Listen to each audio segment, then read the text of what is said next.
양도소득세 과세 대상 자산을 2년 미만 보유하고 양도할 경우 현 과세 체계에서는 고율의 단기 세율이 적용됩니다.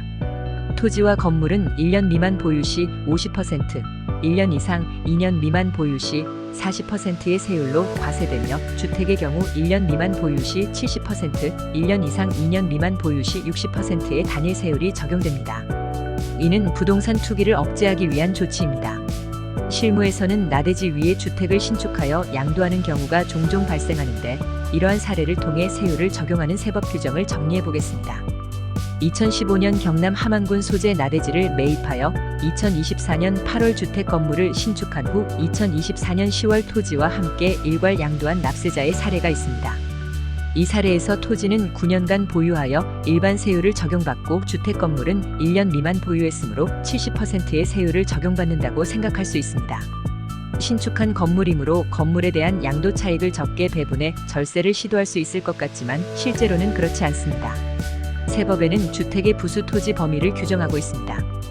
현행 규정에 따르면 수도권 내 주거상업공업지역의 토지는 주택 정착 면적의 3배, 수도권 내 녹지지역은 5배, 수도권 외 도시지역은 5배, 도시지역 외 토지는 10배까지 주택의 부수 토지로 인정됩니다.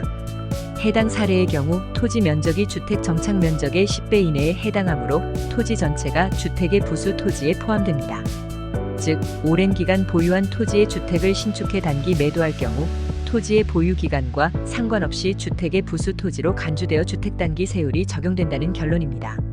신축된 시점부터 기존의 토지가 아닌 새로운 주택의 부수 토지로 전환되는 것입니다. 납세자 입장에서는 다소 억울할 수 있는 부분이지만 장기 보유한 토지에 대해서는 장기 보유 특별공제를 적용할 수 있습니다. 본 사례에서는 토지분에 대한 양도세율이 70%이며 9년 보유에 따른 장기 보유 특별공제율 18%가 적용됩니다. 따라서 주택을 신축해 단기간에 양도할 경우 토지와 건물 전체의 단기 세율이 적용될 수밖에 없습니다.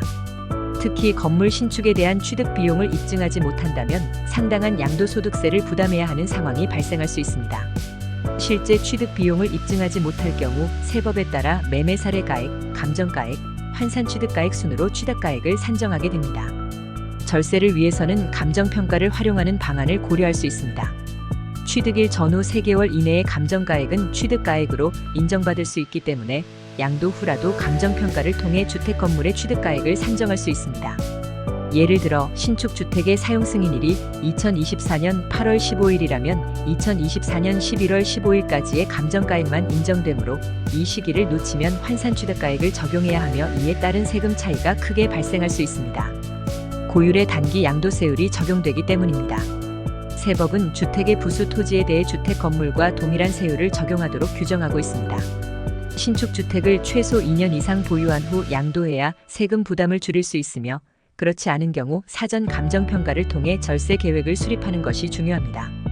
지금까지 하우스존 부동산 신문이었습니다. 지속적으로 부동산 뉴스와 매물을 동시에 받아보시려면 구독과 좋아요 부탁드립니다. 감사합니다.